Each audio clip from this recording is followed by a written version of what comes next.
Welcome to the show, ladies and gentlemen. I am your host, your girl, the one and only Tiffany E, aka Sexline TV2, and I am here to give you guys all of the tea when it comes to wrestling and maybe a little bit of odds and ends in between there. So why don't you go ahead, go get your snacks, go get your juice, go get you a good drink, a good glass of wine if you can drink it. If you're underage, don't be drinking, okay? Go on and get you some juice or something and sit back and listen as we kiki and holler about wrestling. Because over here, you get a plethora of things when it comes to my show, okay? You get wrestling commentary. No benefit of the doubt. Dr. Phil say don't do that. Dr. Phil say when somebody show you who they are, and so did Maya Angelou, believe them. Them two hoes are snakes. They've been snakes, and them hoes was like that when you got there, and they like that now, so fuck them both.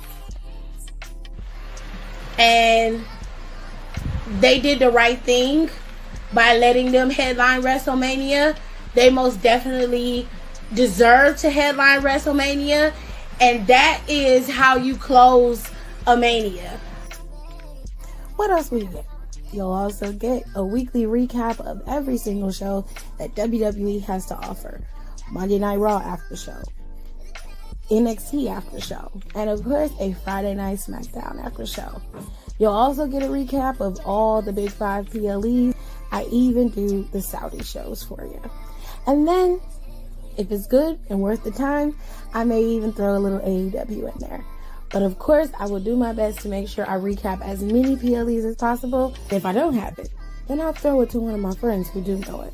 We also cover pop culture, and we have really good time over here with lifestyle and just giving advice. So, if you're ready, it's showtime, and that is on the ancestors, baby.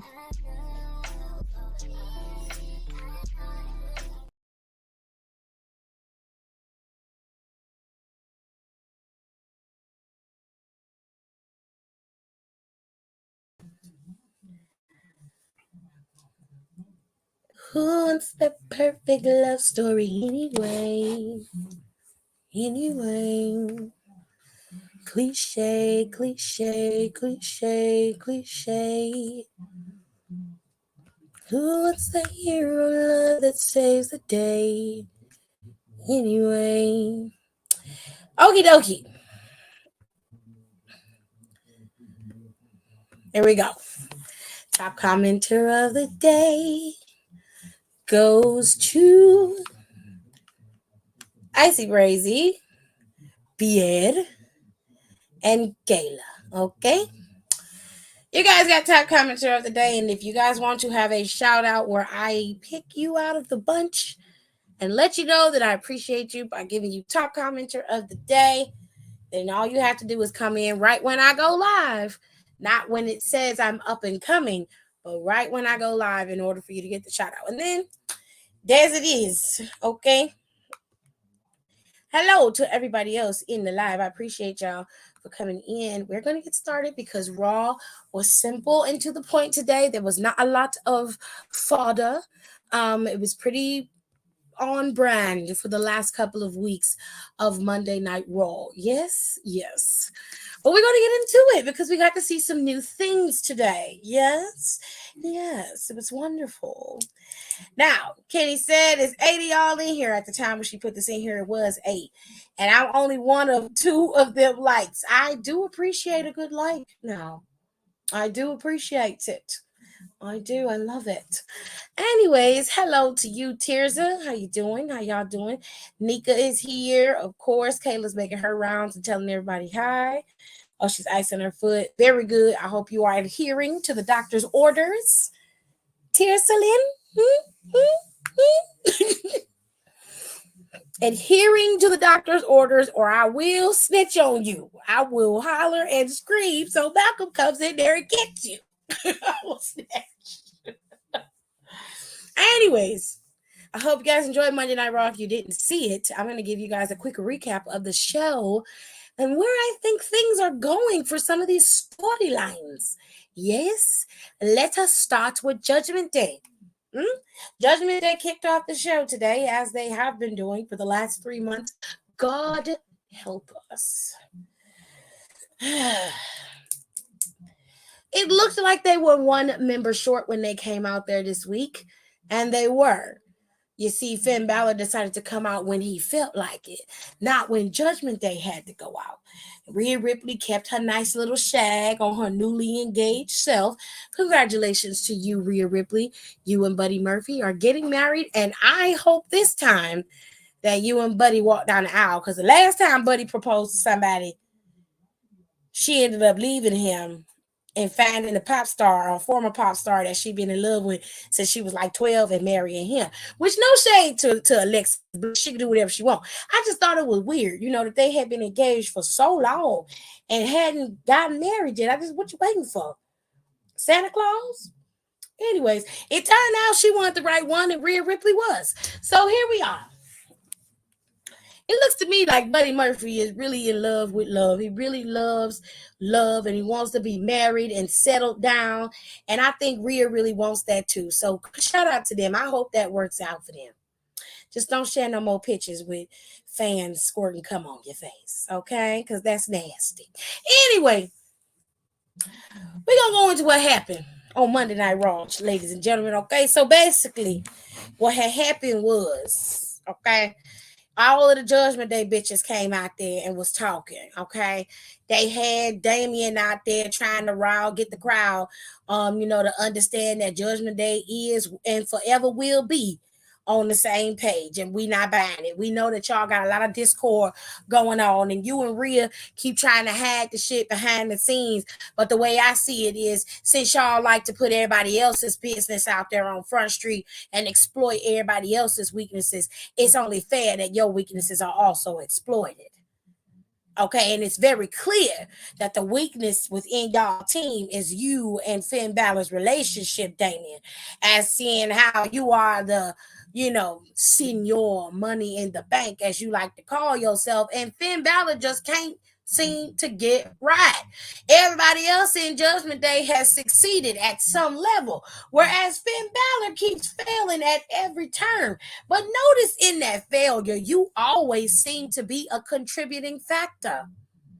I wonder why that is. Anyways, the girls had their conversation out there and was telling everybody they're solid. Solid as a rock. That's what they were saying to us, baby.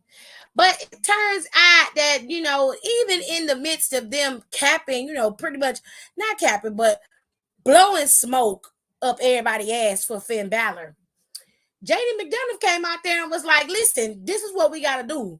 And then Damien said, hold up, wait a minute. It's a 22. No, see, you don't have to do shit. You got to take your big bobble-headed ass in the back and go sit down somewhere. Maybe go ahead, but a couple of goats or something. That's something that you normally do. So if that's what if that's what you come out here talking about, you wait till we done. But nothing that you do has anything to do with Judgment Day. We are a separate entity from you. Judgment Day business is Judgment Day business, which means you need to take your mini mic having ass in the back and go sit the fuck down before you get your ass whooped. Okay? You don't involve yourself in my business because it has nothing to do with you. And JD said, okay, cool. My bad. I wasn't trying to overstep my bounds. And Rhea was like, you best to adhere to what he said. Mind your business. This is Judgment Day. You are not. I was like, well, Finn Balor, tell it whatever y'all say to him, y'all can say to JD. Now, as the show progresses, we see that Finn Balor finally shows up. Okay? And this was during a match between Sammy and, of course, JD McDonough, because JD damn near broke Sammy's arm. Okay. Toe that pole baby up. Now, Sammy was able to get the win over JD, even though Finn and JD both was trying to stop him from winning this match. He was able to pick up the win either way. So that, led to them going in the back and having a conversation. Damian Priest made it very clear, where the hell is you at? You supposed to be here. Rhea's like, look, Y'all gonna have to stop this arguing and fighting. This is exactly what everybody wants us to do. They want us to turn against each other, and y'all have to stop doing this. Every time something go down, y'all start arguing. She said, whatever y'all got to say to each other, you need to say it now because we have work to do. Finn still has something he has to do. You need to keep your money in the bank and decide what you got to do. I'm champion, and so is Dom. We run this place. Let's keep it that way. Stop arguing and fighting amongst each other. It only makes it easier for them to come between us. So the boy said, you know what? You're right. We agree. Dominic was back there about to cry because Uncle Finn and Uncle Damien was fighting, and Mommy was trying to keep him from fighting. He was about to cry, baby. He was in tears. Mommy, is Uncle Finn gonna punch Uncle Damien? He might. He just might. He might. He might. He might. We don't know, baby. He just might. Okay. She said, not really. I've been on my foot way too much today, and getting a pedicure and cooking a full meal didn't help. She said, nah, I agree. Stuff like that is creepy and a little suspect. Katie Holmes did the same thing.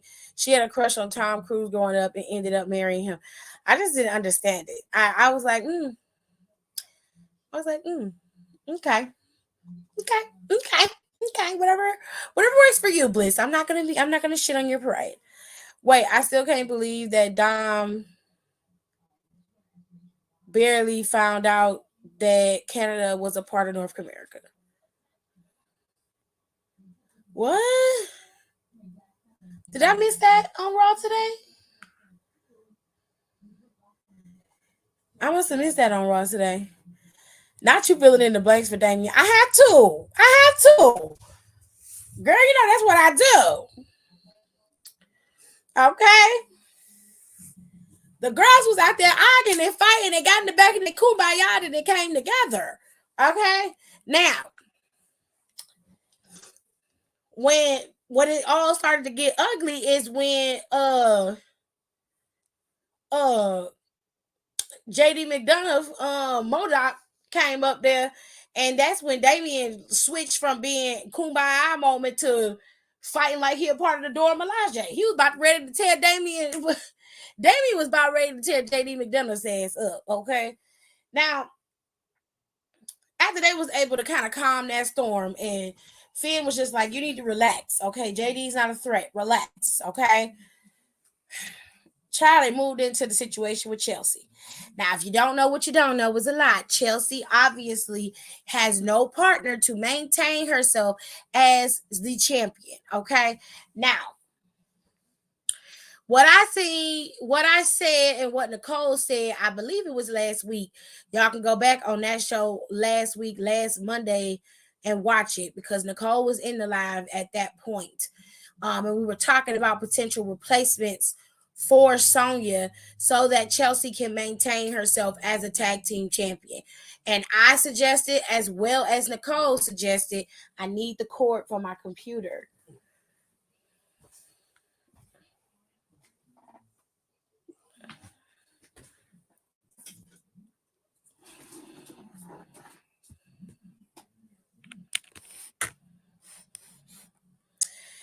I suggested, as well as Nicole suggested, that it be Piper, and it was. Piper showed up after the two Disco Twins came up there picking the bones, talking about they want to get a title shot, and Piper knocked out Katana's ass. I don't know how she did that with that half a chin.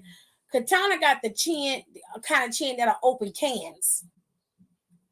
Okay? It's giving very much can opener. All right? It's giving very much pocket knife can opener. Okay. Mm-hmm. It's very much, she got her own self-defense weapon right there on her face. Ooh, child. Whatever works for you, Katana. I ain't gonna shit on you too much, baby. I'm gonna let you have it. Whatever works for you. Okay.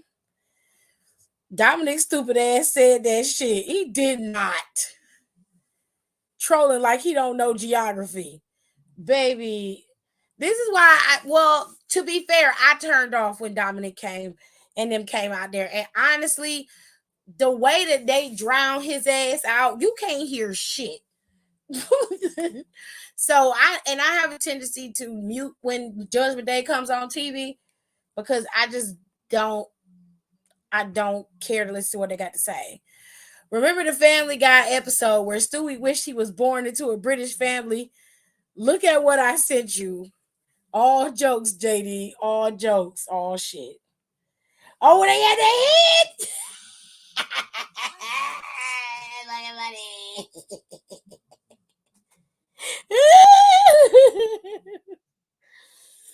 Nadia Bulldog. Get me.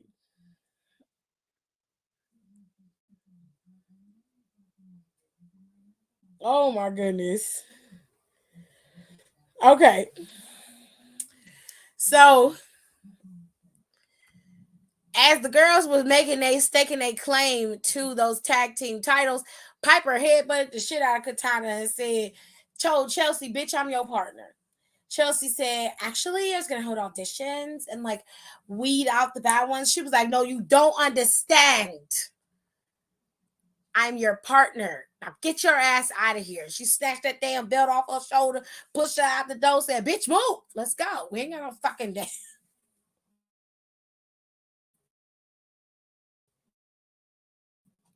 From head to toe. So her ass up, honey. Child. That was hilarious. So it seemed like what me and Nicole was talking about last week has come to fruition, okay? WWE has decided to bring Piper back, and Piper is now going to be Chelsea's tag team partner from here on out. All right. Now, we had a little impromptu situation with Imperium. Imperium was out there, and for whatever reason, Gunther decides to go stand on the announcer's table when he decides to address the audience. And he talked all his shit. I also muted him because I ain't want to hear Beaker speaking like that. I'm tired of listening to Beaker talk. I don't want to hit it. That's when Chad shushed him. He had to take a breath to finish shushing him, but he shushed him. And he came out there with Maxine. They had on their nice little pink Alpha Academy outfits. And they got in the ring and was talking their shit. And Ludwig came in there along with Giovanni because Giovanni had a match with Chad Gable tonight. And Ludwig came in there and he's just spewing all of this chauvinistic, vile venom towards Maxine, telling her that she needed to get with the winning team, basically. You being with this weirdo freak ain't going to make you look no better, but being with me, we are an A+ team. Okay? I'm like, child, she gonna have to love you flaws and all too. Because you are not perfect, okay? I ain't never met nobody with a flat face and a protruding nose, and your ears is off on the sides of your ends. I don't understand why your mama and daddy didn't pin your shit back when you was a baby. I thought that was a rite of passage. I thought that was normal, you know? But it's cool, you know, I ain't gonna talk about you too much. But let's keep it all the way real. You ain't exactly the picture of perfection, sir. We just keeping it all the way funk. And I can't stress it enough. I could have sworn that you got a woman. Ain't she the NXT Women's Champion right now? Ain't that her? I'm just asking. So she said it's giving Randall before he RKO Stacy. Girl. Yes, that is a very good comparison. Because I never would have thought of that. But Randy Orton used to be such a dick back in the day. And he was super, super chauvinistic and misogynistic. He just oof. Ugh.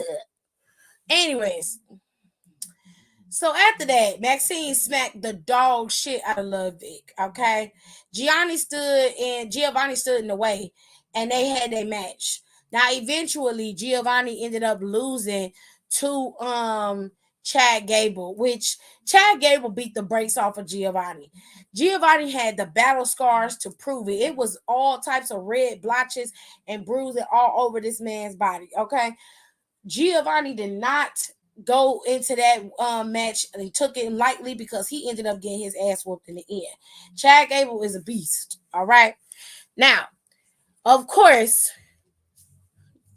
fucking Gunther was pissed because when his squad loses, he got to have a chance to prove that he's better than that, right? It can't just be a loss. But if somebody loses to him, that's it. It's over and done with, right? Child, Gunther went on ahead and decided to go, Otis into a match. And of course, they cheated so he can win. And Gunther was able to get the win over Otis. And that was the end of that. Otis been suffering a lot of losses as of lately. I don't know what the hell going on.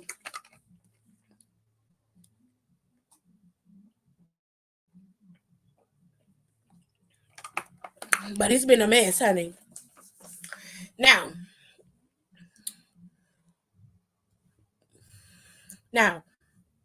after that was over with, we moved into let's move into Trish and Lita's stinking asses.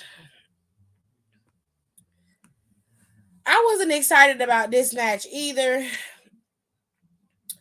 It didn't really happen. So to make it a long story short, the girls fought. They fought so long and hard that the match ended up being a double count out.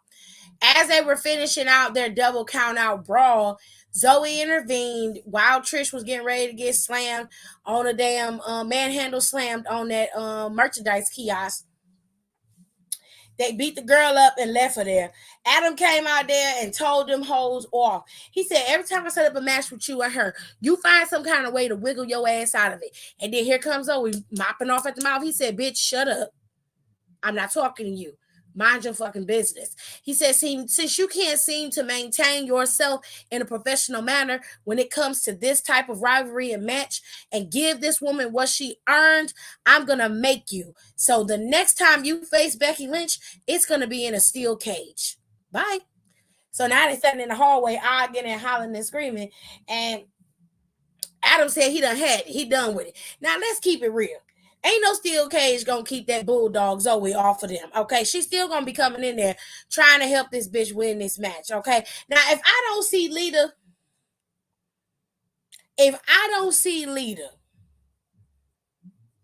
by the time they get to this steel cage match, I'm gonna have some beef.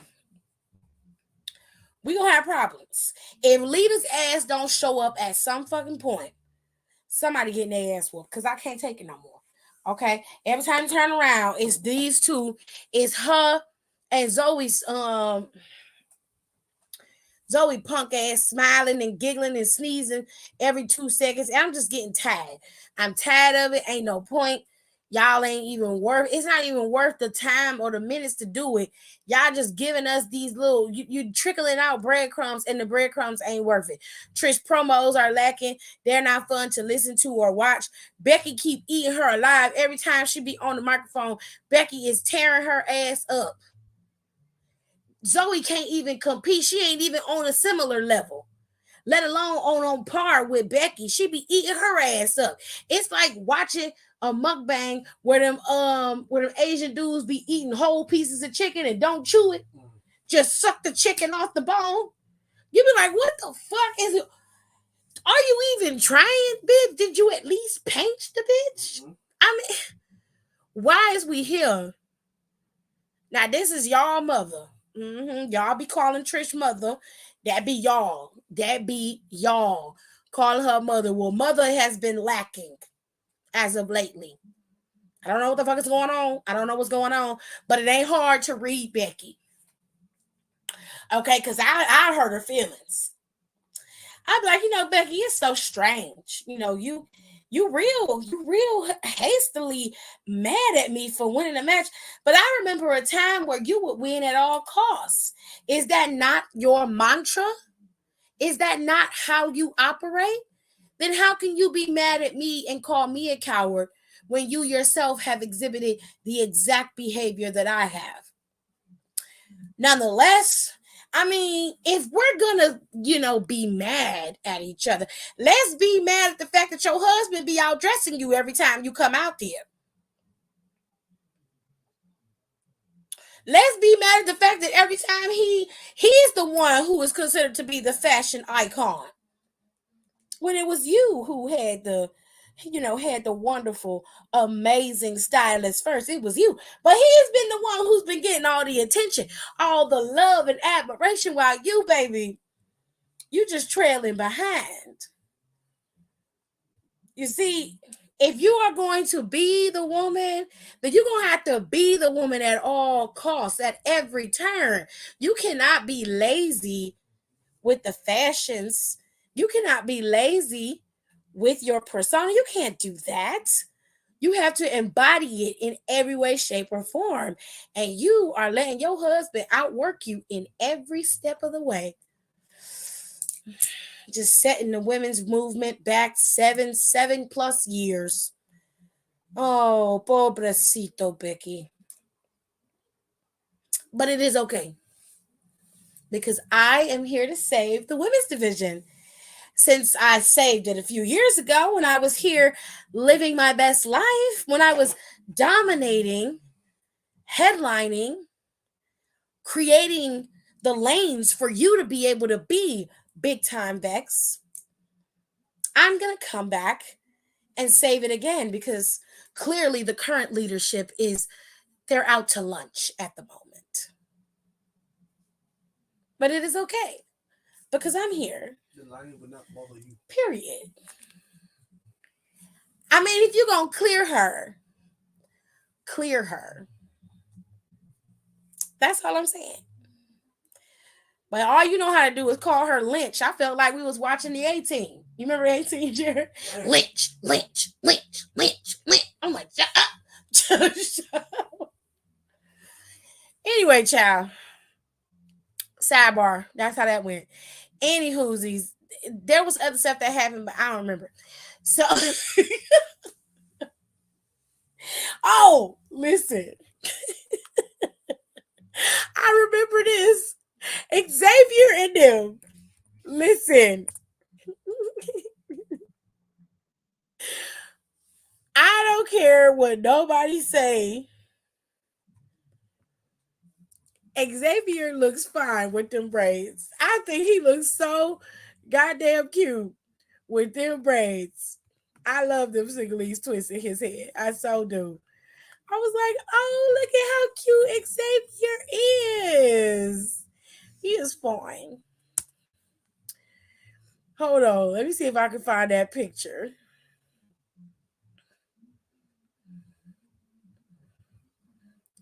I'm still trying to figure out what Shinsuke said to Seth in his ear. Like, I'm real curious about that. But hold on, y'all.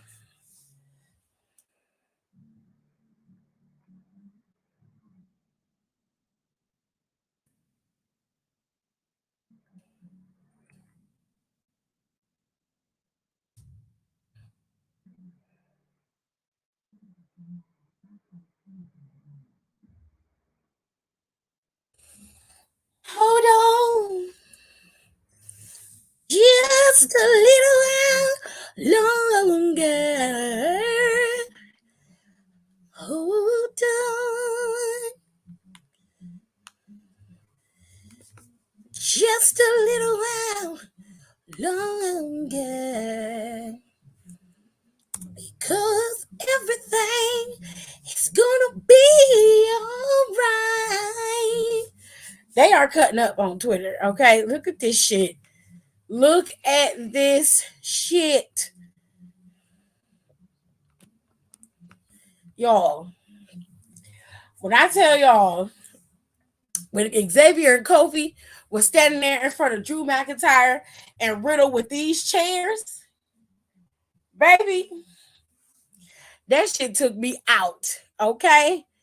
Took me out. I was like, no, the fuck y'all did not. Not on national TV. Baby, they had the chairs in their hands.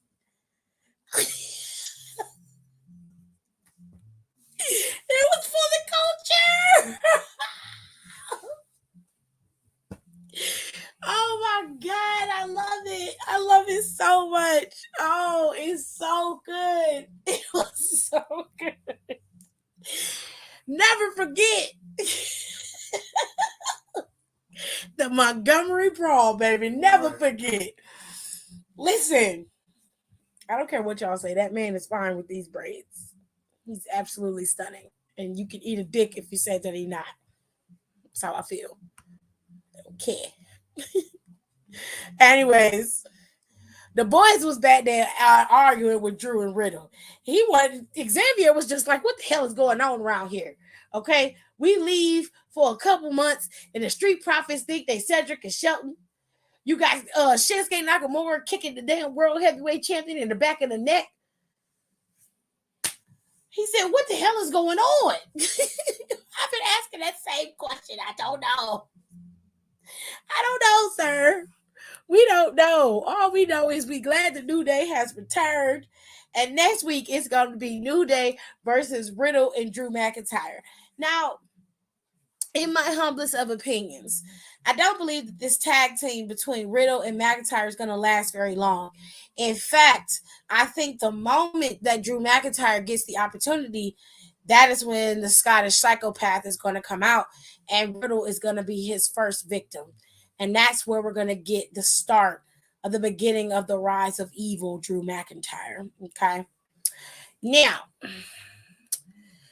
Drew and Riddle also went up against the Viking Raiders today, to which they won, I believe. So there was that.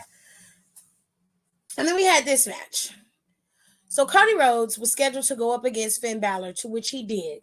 And of course, as everybody suspected, Judgment Day came down there and aided him in losing because they caused enough distraction for Damian Priest to shove his briefcase in the ring, but it went through Finn Balor's legs right to Cody Rhodes. He hits Finn Balor in the face, takes out Damian, and was able to hit the crossroads and got the mat and won the match. Now, Dirty Dom came in there and did what he was supposed to do, attacked Cody and took him down, and this led to an onslaught of fighting from Judgment Day and Cody. That's when Sammy came down, tried to use an equalizer of a chair in this match, but that was no match for 5 members of Judgment Day. Yeah, you heard me right, 5. Because JD McDonough came down and aided the team in beating down both men. This led to Sammy being put through the table via Damian Priest. And then, of course, Finn hit Cody with the coup de grace and was standing tall with his team, with JD McDonough standing in the back. Now, here's the deal. Nothing that Finn Balor does seems to ever pan out for him. Everything works out for the rest of Judgment Day.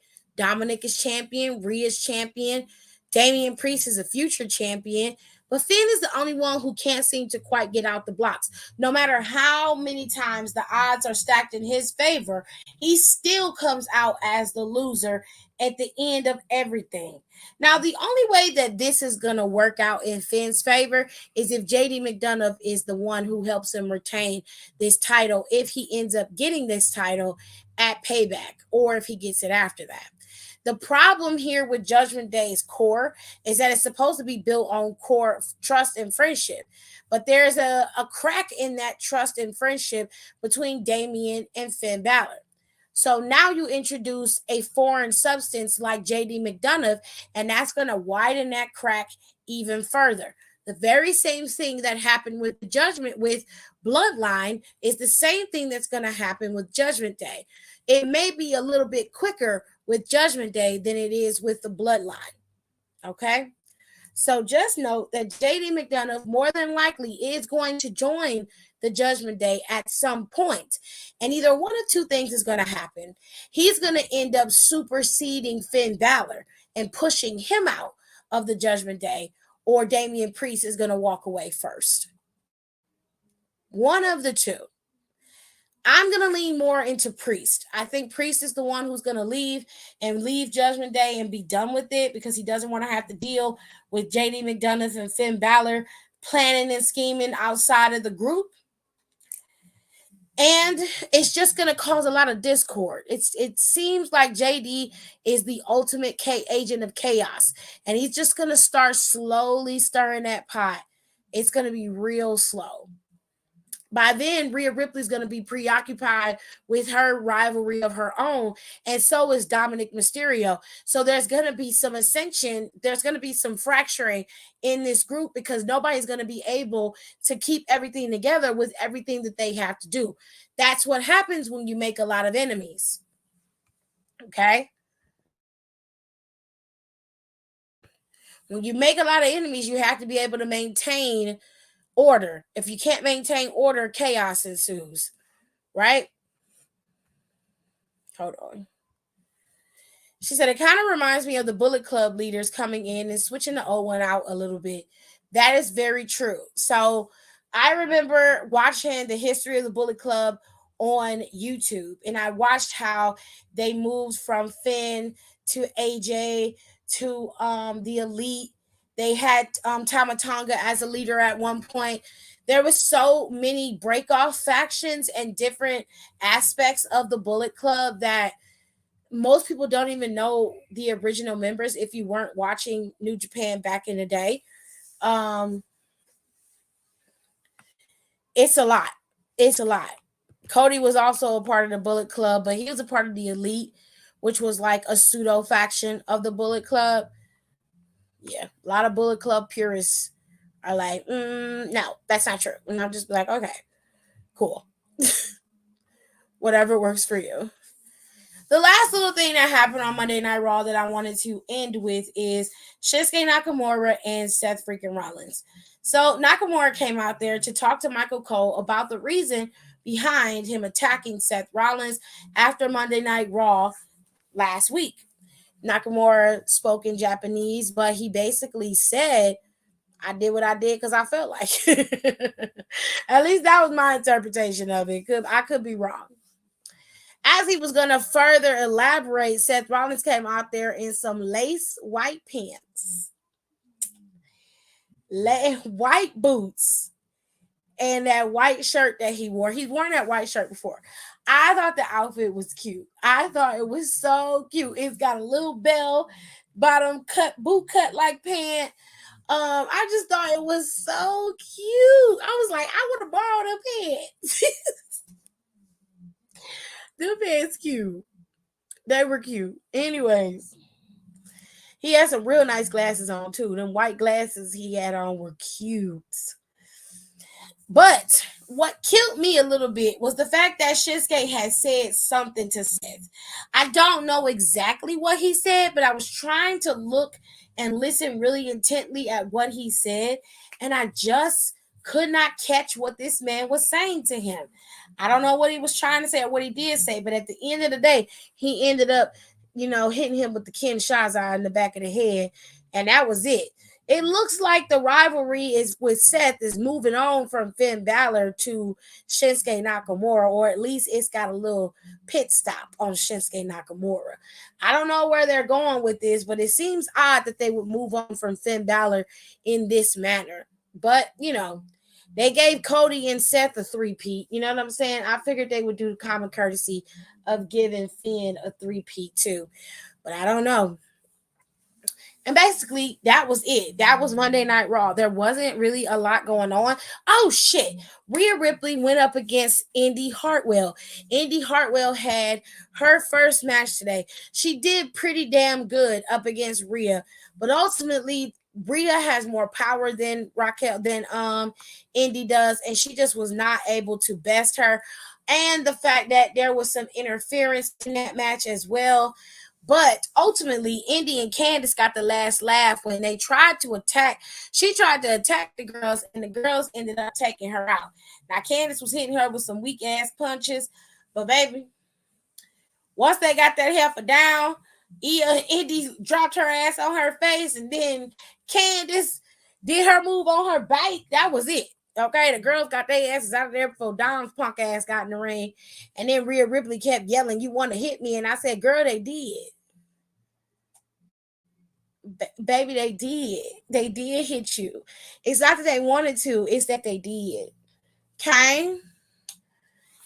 Now that was Monday Night Raw. Okay, that was everything that happened in the show. So where are we going from here? Okay. I don't know exactly what Chelsea and Piper are going to do, but they're going to have to establish their dynamic sometime soon. So I suspect that next week, Chelsea and Piper will probably have a match or a segment where they'll be trying to figure out how they're going to move as a tag team. Piper probably going to be her enforcer, like pseudo leader, and Chelsea's going to have to work within the confines of Piper. Moving into Rhea Ripley, she probably is going to end up going up against Candice next week, seeing as how Candice ain't got her lick back on Rhea, and Rhea has already beaten down Indy. I'm sure Candice is going to end up going up against Rhea Ripley next week or the week after. And then eventually Raquel will be cleared, and then she'll be able to go up against Rhea at Payback. All right. Now, oh, my back is killing me. Now, moving into Seth freaking Rollins and Shinsuke Nakamura, it seems like they have a budding feud getting ready to start between the two men, which could move out into Fastlane. But you know what? I feel like Damian Priest is gonna cash in and get that belt before that even happens, and that's gonna cause even more jealousy and discord in Judgment Day. I see Damian Priest cashing in either at Payback or at Fastlane, on one of them, because it just something is just not right. Because for them to move away from Finn in this manner just doesn't seem okay with me. You know what I'm saying? And it will still be a situation of Damian feeling like this was his one and only opportunity to get that title. He knew Finn was never going to get another title shot or be able to beat Seth because he's had many opportunities and he hasn't been able to do it. So he pulled the trigger, and now Judgment Day as a whole has the title. That's all that should matter. At least that's the way Damian Priest is going to preface it. But for Finn, it's going to seem like it's a backstabbing moment. So we'll see. We shall see. Okay. Now with these two hoes, we already know what's gonna happen with these two. Don't know when they're gonna have this steel cage match, but I would imagine they would probably have this shit at Payback. Um, but I don't know. I genuinely don't know. What they gonna do with Cody? I don't know. It seems like they're at an impasse right now.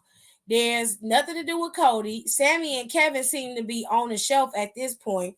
Um, they don't know what they're gonna do with Cody. Cody's in run with Brock Lesnar is over, so they gotta find some kind of way to put Cody in there. You feel what I'm saying?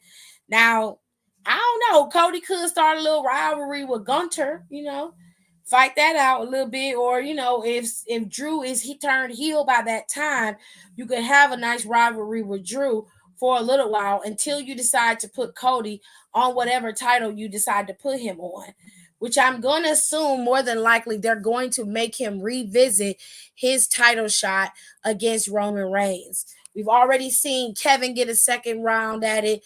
Jay has gotten one. They're probably going to move into Jimmy or somebody else on SmackDown sometime soon.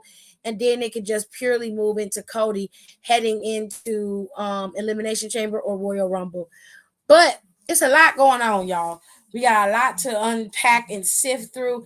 It's a lot going on. SmackDown has a lot going on with the women's championship. Io is champion. You got a vengeful Asuka who is ready to try to get her title back. Also, you have an angry, vengeful queen who is ready to become her first time being the WWE Women's Champion. And then people forget, but Bianca also was probably waiting in the wings when she's cleared to come back, and she probably is going to want her time. The way I see it when it comes to that women's title, make it a triple threat for Payback.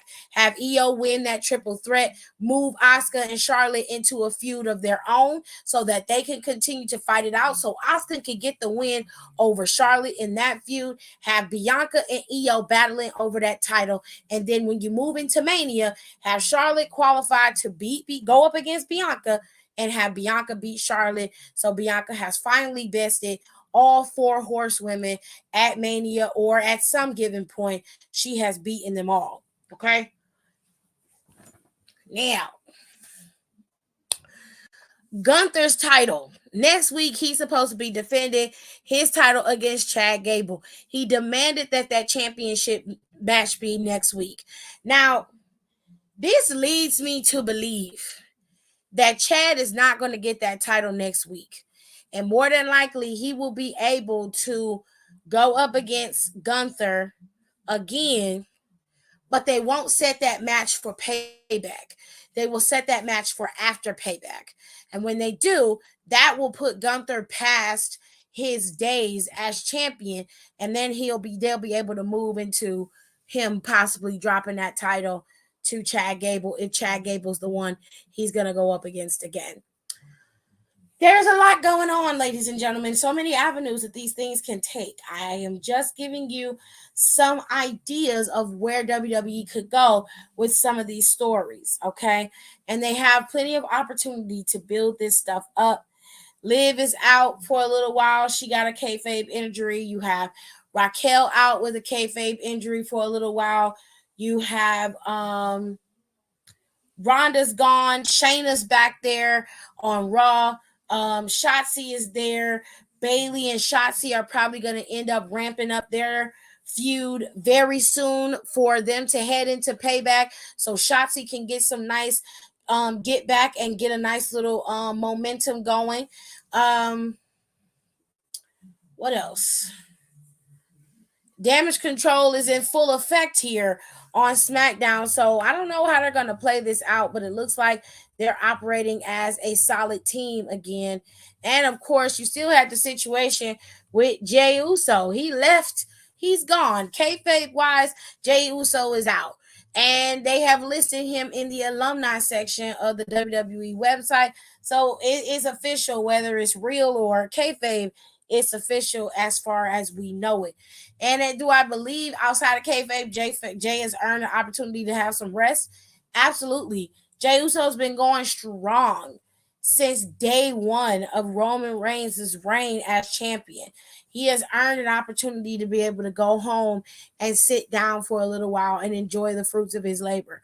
Roman was doing it every 2 weeks, while Jey Uso and his brother were wrestling, defending the titles, defending the bloodline, fighting off Kevin and Sami, doing the hard work. So he's earned the right to be able to go sit down and enjoy the fruits of his labor. Now, his brother, I would imagine that this time apart is one, to build up Jimmy Uso as a viable singles competitor, the very same way they built up Jey Uso. And two, to save the actual rivalry that the brothers could have going into WrestleMania of next year. I do believe what the dirt sheets were saying about them wanting this to be the first time brothers competed at WrestleMania. It would work in like real legitimate brothers, not like Kane and Undertaker, you know what I'm saying? So it would work in their favor to push this out as far as possible. I don't think that Jey Uso is going to be gone too long. I think that he'll be back eventually. It's just not going to happen like right away. You know, it's going to be a little bit. He might pop up at Royal Rumble, which I think would be smart. You know, have him be an entrant in the Royal Rumble. As far as that, everything else is concerned, we'll just have to wait and see how it all plays out. Now, Friday, we're going to get a first time ever match between Sheamus and Edge. This is his 25 years celebration, and they're going to be in Toronto this coming Friday. You're also going to have Rey Mysterio, the new United States champion, on Grayson Waller's TV show, The Grayson Waller Effect. So you got a lot going on in the E as of right now. And we still have a couple things that we got to get to. NXT Heatwave is in 1 week. And if you haven't been watching NXT, you need to. They have really good rivalries going. They've got some real fun matches coming up. I promise you, you will not be disappointed in the match quality or the rivalries that are being set in this particular TV PLE. For the main PLEs, Payback is the next one. It's coming up on September 2nd. This is going to be a Peacock exclusive, and it'll be on a Saturday, as it always is, and it's going to start at 7 p.m. for the kickoff and 8 p.m. Eastern Standard Time for the show. For NXT, they have an actual pay-per-view coming up on September 30th. This is going to be No Mercy. This is a new pay-per-view for NXT. Usually NXT doesn't have No Mercy. They usually skip September and go right into Halloween Havoc for their pay-per-views. But they decided to bring in No Mercy in between there, which I love No Mercy. No Mercy was fun. So they have No Mercy. It is going to be in Bakersfield, California, and this is new for NXT because it's going to be on a Saturday on September 30th. And then for the main roster, you have WWE's Fastlane. It's going to be on October 7th, which is on a Saturday in Indianapolis. And then to round out the year, we'll have Survivor Series Saturday on November 25th in Chicago, Illinois. Now, they may also bring in Crown Jewel, which usually comes around before Survivor Series. So within the next couple of months, you're going to start seeing things take a strong shift to build up Survivor Series and to build up Crown Jewel, which Crown Jewel may lead into Survivor Series as well. So you know how Triple H loves a good moment, all right? And then finally, they haven't announced the pay-per-views that are in between Survivor Series and WrestleMania. So all I have for you is WrestleMania is going to be in Philly, okay? So, of course, in between there, they usually have Elimination Chamber and Royal Rumble. So just be mindful of that. So that is everything that we have to look forward to for the next comes to wrestling. I hope you guys enjoyed this review of Monday Night Raw and of course various other shows. I would have did a little recap or let you guys know what was coming into NXT tomorrow, but don't worry, I will go live and we'll talk about NXT after I watch it. I will see you guys tomorrow. Have a good night.